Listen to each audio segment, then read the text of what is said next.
Snake injury lawyers at 762 all nines. They settled my case for $300,000. Call 762 all nines. You're watching News 12 on your side.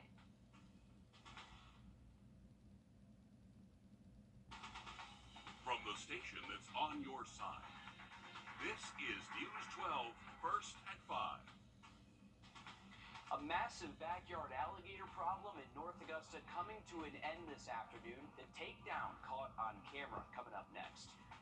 But weather top of mind tonight, you can see from the radar behind us, pretty active storms beginning to pop up all across our area. And if you're not seeing any showers right now, you may very soon as the sun sets. Let's go down First Alert Chief Meteorologist Riley Halen. Riley, some cool looking clouds there behind you this evening.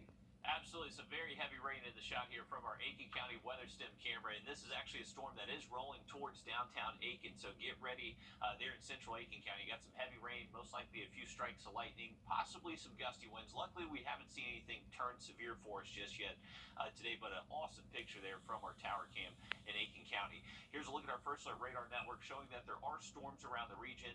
They're not necessarily widespread for everyone, and they're kind of splitting us right here in Augusta, so we have storms across most of Aiken County and then across portions of McDuffie, Glasscock, and Jefferson County as well. So right now here in Augusta, we're dry, and if these storms just kind of split us and keep going off towards the southeast, we could stay dry the rest of this evening and tonight, but very touch and go on the radar over the next couple of hours because these are pushing out outflow boundaries, so it's able to just pop up random showers and downpours just kind of out of nowhere very quickly. So it's very difficult to kind of pinpoint exact places that have the best opportunity at exact times. But for the next several hours through at least around sunset, just make sure you're keeping that umbrella close by.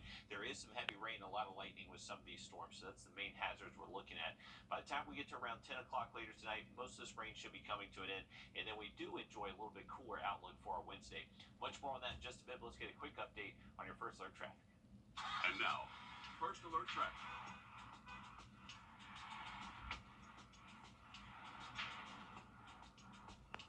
All right, here's a live look outside of our building, and as you can see right overhead here in Augusta at the state line, we got blue skies around us, so it is very hit or miss with these storms for the rest of this afternoon. Not impacting traffic for us here around I-20 and Riverwatch Parkway, not really seeing much of a slowdown. This is our Wheeler Road cam. This is looking towards the 520 and I-20 interchange, and not really seeing a slowdown for eastbound, westbound lanes. It looks like traffic's moving okay. Alpha Bobby Jones. We'll have much more on those storm chances this evening, and then a little bit cooler outlook tomorrow in just about 10 minutes. All right, thank you, Riley. See you later, alligator. You might remember the story we told you about last week. A massive alligator spotted in a small pond in North Augusta. The fear and frustration neighbors told us about, it is over tonight. That alligator is gone. Our Audrey Dickerver is live where that alligator was found in North Augusta with the latest on how it was finally removed. Audrey. Yeah, the alligator has been caught, and I'm actually now able to walk around freely in the backyard, which wasn't the case a few hours ago. You can still see some of the aftermath of where the alligator crushed some of the plants. SCDNR came this morning to capture the alligator and says the alligator was 8.5 feet long. Neighbors stood outside and watched as they caught the alligator. SCDNR says the alligator will have to be euthanized. This is because of the size of the alligator, and that if they were to place it a few ponds away, it would know where to go and make its way back to where they caught it. The people who live around this pond told me they are just thankful this is finally over. And so it's, like I said, it's a huge relief that we can go back to somewhat normal lives. But I'll still be wary, and I'll still keep an eye out in case this one managed to call up a mate. Coming up on News 12 at 6, we talked to SCDNR about what to do if you see an alligator in your backyard and why you may see more around this time of year. A lot of relief there for some of those neighbors. Thanks for keeping us updated on that, Audrey. Continuing coverage live at 5 on a helicopter crash out of Charleston. We first told you about this first at 4. All flights at Charleston International Airport, they are on hold. Right now, we're showing you a live look at the scene.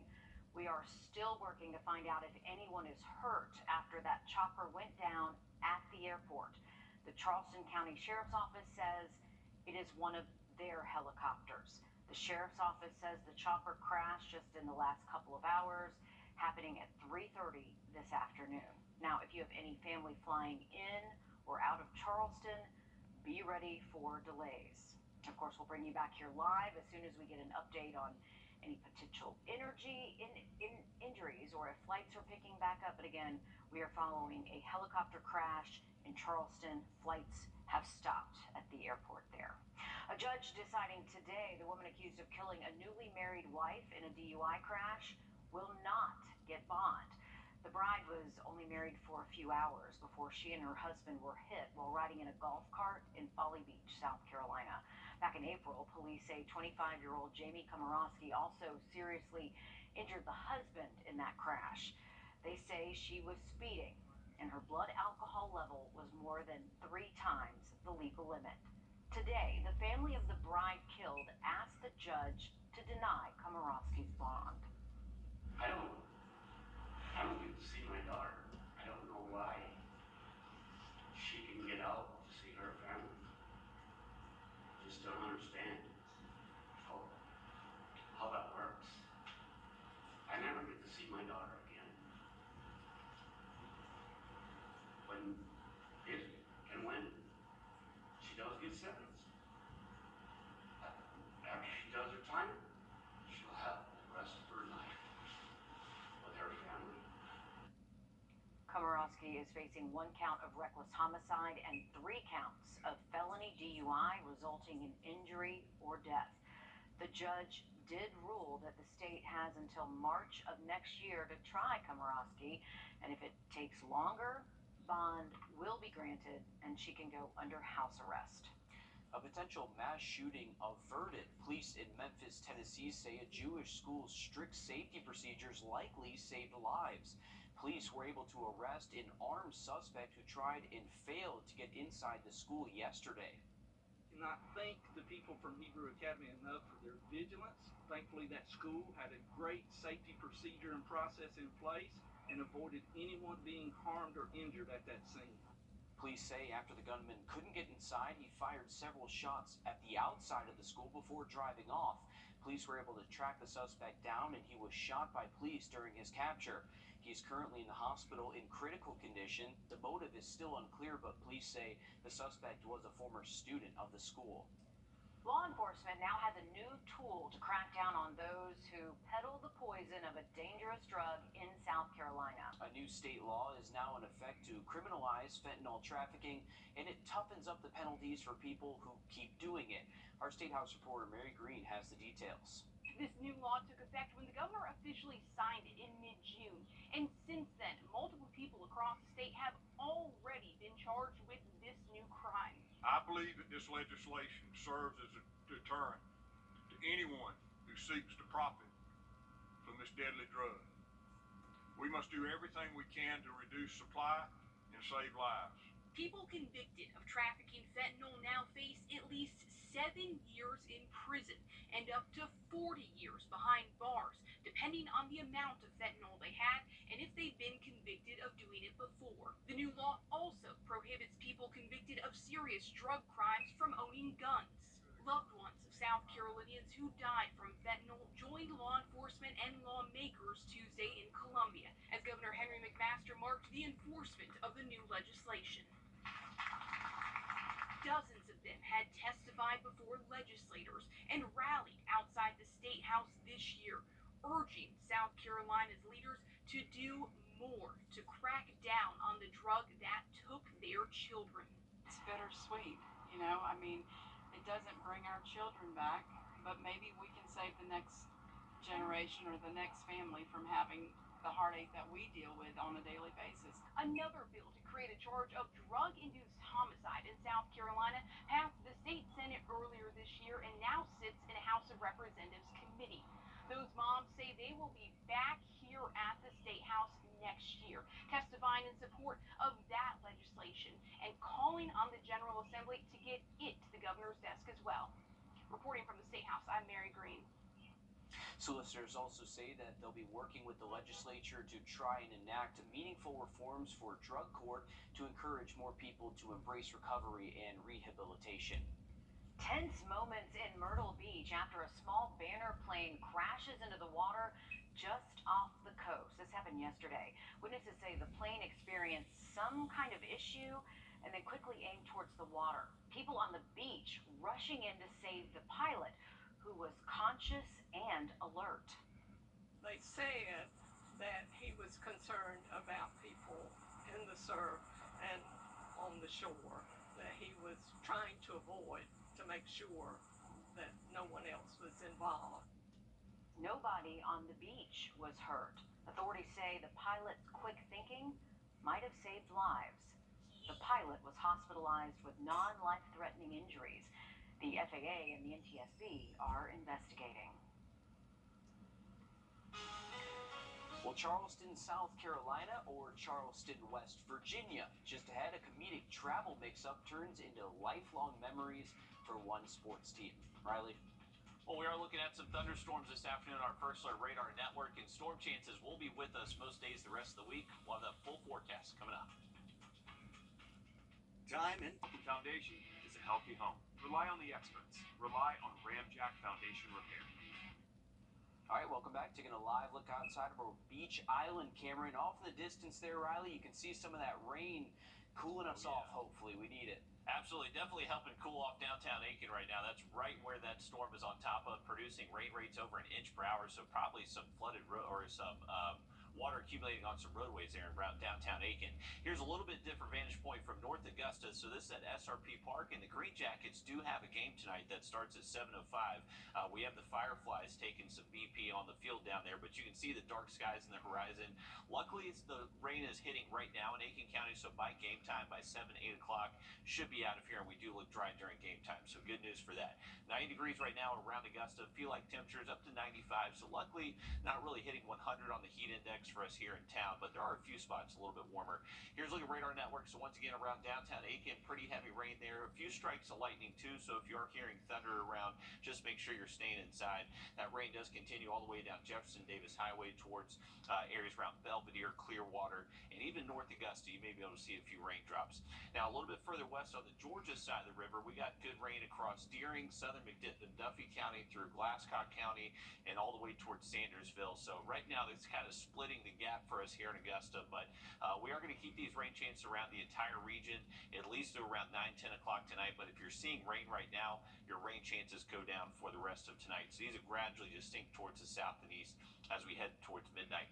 For the SRP Park forecast, once again, first pitch 7:05, taking on the Fireflies. We have storms around right now, but I would imagine by game time we're good to go. So if you are heading out there, we got first responders Tuesdays tonight, and temperatures should be falling into the mid-70s towards the end of game time. So a nice finish to that ninth inning.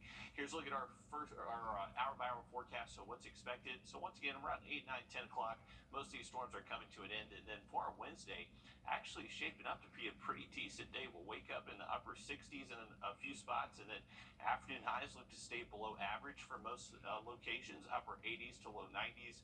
There's going to be about a 20% chance or less of rain on Wednesday, so I'm not expecting necessarily a lot of rainfall. Just can't rule out a few spotty showers out there. Then it gets a little touch and go for the forecast Thursday into Friday.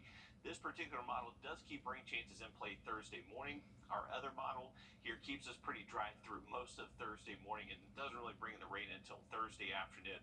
So there is some discrepancy about those rain chances Thursday, about when those rain chances do look highest, but it does look like we are going to see a much better opportunity for some heavy rainfall Thursday night all the way through Friday. That's when we're expecting potentially 1, maybe 2 inches of rainfall across the area, so a low flood risk around that time frame. And then into the weekend, that's when we start to get more seasonal, a little bit hotter temps, and definitely more humidity Saturday and Sunday. So over the next 7 days, we will have the chance for rain every single day. Some days a little bit higher than others. Right now, Friday looks like our best chance to see that heavy rain threat.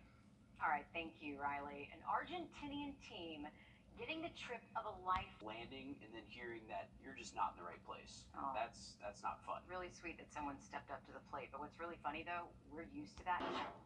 Well, this just in, the pilot in the helicopter crash in Charleston is alive and has non-life-threatening injuries. All flights at Charleston International Airport are still on hold. The Charleston County Sheriff's Office says it is one of their helicopters that crashed.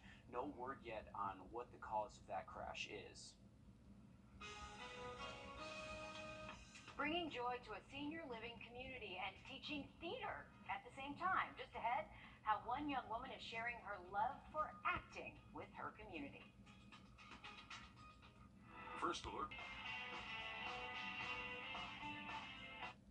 As students go back to school, they'll start down a path to figure out what they want to do with their lives. But one high schooler in Atlanta already knows what she wants to do. And as Amanda Rose shows us, this young woman is already a playwright and teaching others how to fall in love with theater as well.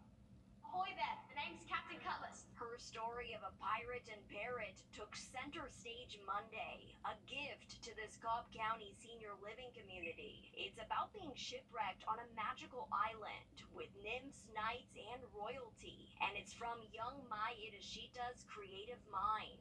Theater was like a way to express myself that I just didn't know was possible before. Idashita fell in love with theater when she was just 9 years old. Her first play at a local children's company. Now at 17, she's acted in a veteran of productions at the Westminster Schools of Atlanta. But it wasn't until a summer internship spent reaching out to drama teachers at public schools across the state that Idashita learned not all kids have access to acting. Theater education isn't really offered for free at schools. Idashita wants to make theater arts accessible to everyone, especially kids in her community. She spent weeks writing and directing this play called Banquet Mayhem, teaming up with a nonprofit called Kids Care to bring laughter and smiles to the seniors here. I'm quite tickled. And these kids are having the time of their lives too. All the different acting and getting to dress up as something that you're not. For this 8-year-old, it's his first time performing for any audience. I just really like the acting and having fun. The play bringing everyone of all ages together to experience what theater is all about.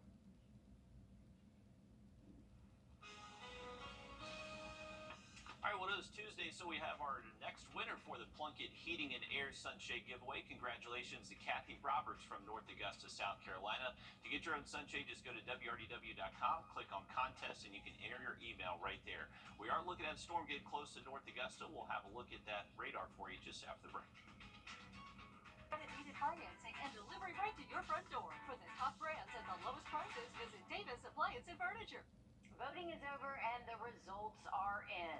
Florida Highway Patrol wins the national best-looking state trooper cruiser. I think that they cheated a bit. If you've seen this on Facebook or anywhere else on social media, you can see that they used a gator front and center here. I know on that Facebook post as well, a whole bunch of the highway patrols and county governments were arguing about how Florida used a gator out front.